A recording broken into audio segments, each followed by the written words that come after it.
کہ ہمارے ہاں ہم سٹوریاں سننے کے دل دادا ہیں، خواہش مند ہیں، اور وہ ہمیں بڑی اچھی لگتی ہیں کہ آپ کے سامنے بالفرض میں اب موقع چونکہ محرم شریف کا ہے تو میں واقعہ کربلا کے حوالے سے آپ کے سامنے بڑی معذرت کے ساتھ بات کر رہا ہوں.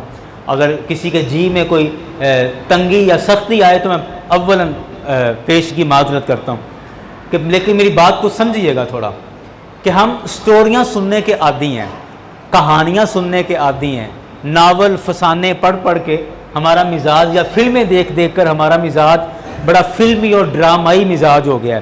ہم چاہتے ہیں یا ہماری خواہش ہوتی ہے کہ محرم آئے ہیں تو اس محرم میں مولوی صاحب واقعہ کربلا کو شروع کریں اور ایک فلمی سین کی طرح پوری شد و مد کے ساتھ اول تا آخر وہ ہمارے سامنے بیان کر دیں، اور وہ اس میں بڑا کہیں پر خوشی والا بھی موقع ہوگا، اس میں کہیں رونے والے کلمات آئیں گے، کہیں جذبات والے کلمات آئیں گے، اور جیسے بڑا سین بنے گا. اور پھر اس خواہش پر کئی علماء اس پر کام کرتے بھی ہیں.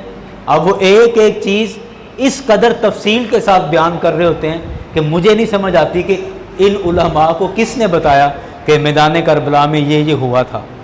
بڑی معذرت کے ساتھ کس نے بتایا؟ آپ دیکھیں کہ پورے کربلا میں جتنے بھی لوگ تھے، سرکار علیہ الصلوۃ والسلام کا خاندان، وہ سارے کے سارے لوگ شہید ہوئے. ایسے ہی ہے، مردوں میں صرف حضرت امام زین العابدین بچے اور چند خواتین بچیں.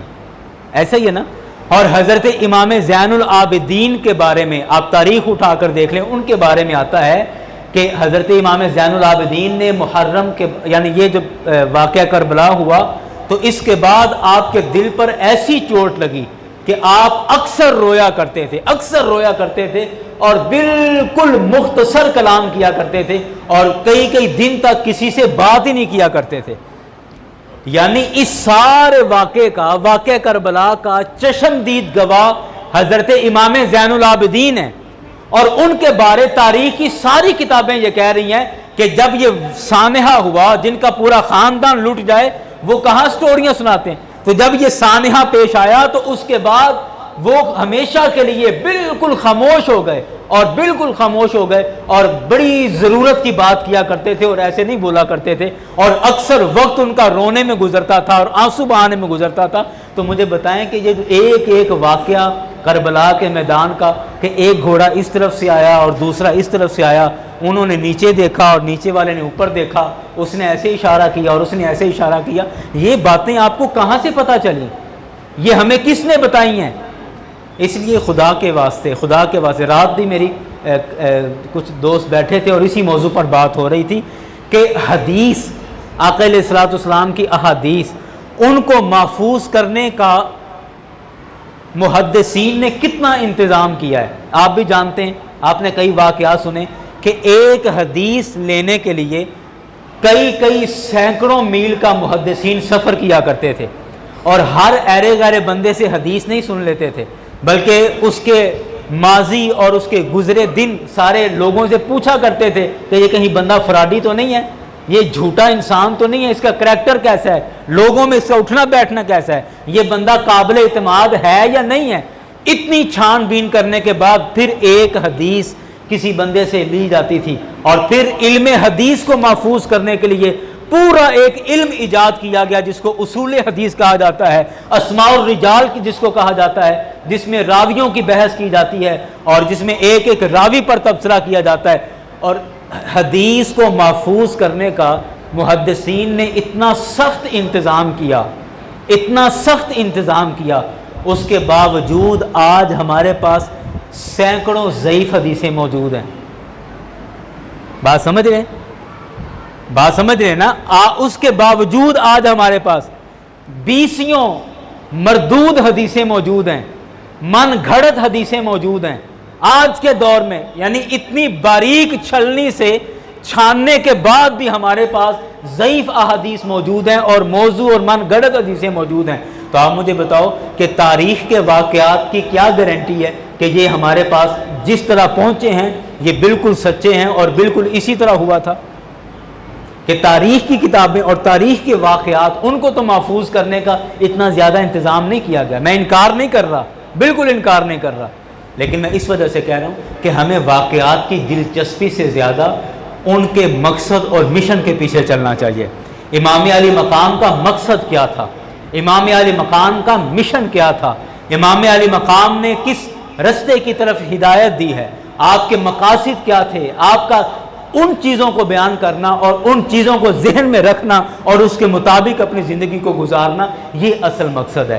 واقعات ہم ساری زندگی بھی واقعات سنتے رہیں تو میرا نہیں خیال کہ ہم ان واقعات سے اس نتیجے پر پہنچ سکیں گے جو نتیجہ ہمیں دنیا کے اندر بھی فائدہ دے اور آخرت کے اندر بھی فائدہ دے. ہم اس موضوع پر باقاعدہ سے انشاءاللہ اگلے جمعے بات کریں گے، لیکن یہاں پر میں حضرت امام علی مقام، حضرت امام حسین کے مقاصد میں سے ایک مقصد آپ کے سامنے رکھ دوں.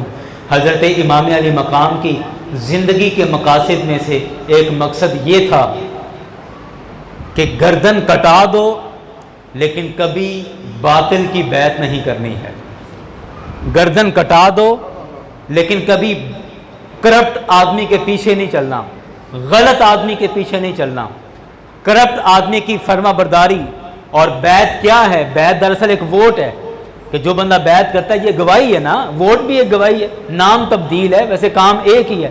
تو حضرت امام علی مقام آپ کے مقاصد میں سے ایک مقصد ہے، اور وہ یہ کہ امام علی مقام نے اپنی گردن کٹا لی لیکن یزید کے ہاتھ پر بیعت نہیں کی.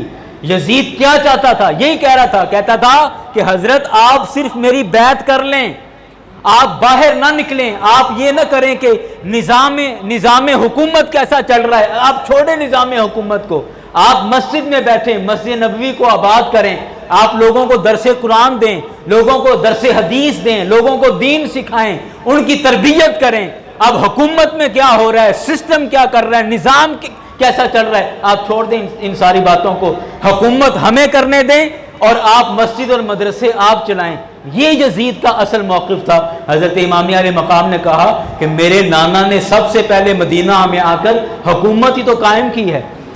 آپ کس حکومت سے ہمیں دور کرنا چاہتے ہو؟ وہ حکومت جس کے بانی میرے نانا حضرت محمد مصطفیٰ صلی اللہ علیہ وسلم ہے.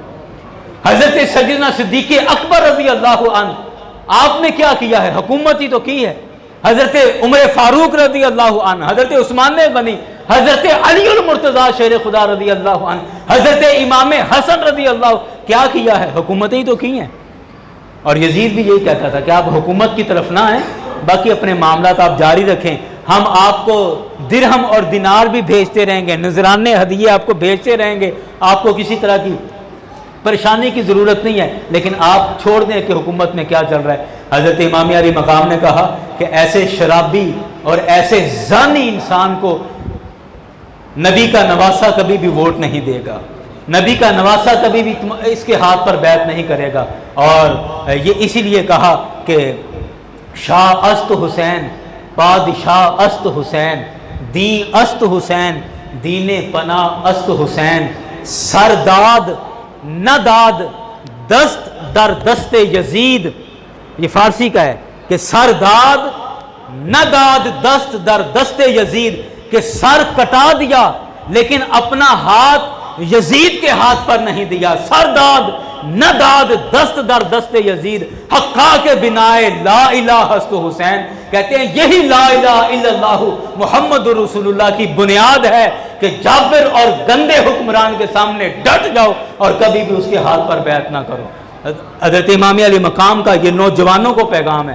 ہم اپنے مفادات کے لیے، ہم اپنے فائدے اور اپنے مفادات کے لیے ہم کرپٹ لوگوں کا ساتھ دیتے ہیں، اور یہ کام ہمارے محلوں سے شروع ہوتا ہے، اور ہمارے محلوں سے لے کر ہماری قومی اسمبلی تک یہ سارا کام، یہی دھندا چلتا ہے. اور ایک گھر سے یہ کام شروع ہو کر اور ہمارے پورے ملک کی سطح پر یہ کام جاتا ہے، اور جس نے آج ستیہ ناش کر رکھا ہے. اس لیے میں آپ سب سے گزارش کرتا ہوں کہ امام علی مقام امام حسین رضی اللہ عنہ، آپ کے زندگی کے مقاصد میں سے ایک بہت بڑا مقصد یہ ہے کہ باطل کی کبھی بیعت نہیں کرنی ہے، غلط بندے کا کبھی ساتھ نہیں دینا. اور اتنی دلیری اور جرت ہر مسلمان میں ہونی چاہیے کہ جو گندے بندے کو اور بد کردار بندے کو اس کی آنکھوں میں آنکھیں ڈال کر غلط بندے کو غلط کہہ سکے، یہ جرت ہر بندہ مومن کے اندر ہونی چاہیے، اور یہی حضرت امام عالی مقام امام حسین کی شہادت کا فلسفہ ہے۔ اپنی نوکریاں دیکھ کر، ویزے دیکھ کر، اور ہمارے اپنے مفادات دیکھ کر، عہدے اور کرسیاں دیکھ کر ہم پگھل جاتے ہیں۔ ڈاکٹر اقبال نے کہا تو راہ نورد شوق ہے منزل نہ کر قبول، لیلا بھی ہم نشیں ہو تو محمل نہ کر قبول، صبح ازل یہ مجھ سے کہا جبرائیل نے جو عقل کا غلام ہو وہ دل نہ کر قبول۔ جو عقل کا غلام، عقل کہتی ہے کہ فائدہ مل رہا ہے لے لو، کوئی نہیں بعد میں پھر ہم مکر جائیں گے، لیکن اقبال کہتا ہے کہ صبح ازل یہ مجھ سے کہا جبرائیل نے جو عقل کا غلام ہو وہ دل نہ کر قبول۔ نہیں، عقل کا غلام ہمیں دل نہیں چاہیے، ہمیں دل غیرت والا چاہیے اور ایمان کی غیرت والا چاہیے۔ اللہ کریم کی بارگاہ میں دعا ہے کہ اللہ تعالیٰ میری امت کے نوجوانوں کو فلسفہ حسین، فلسفہ شہادت حسین سمجھنے اور اس کے مطابق عمل کرنے کی توفیق عطا فرمائے۔ وما علینا الا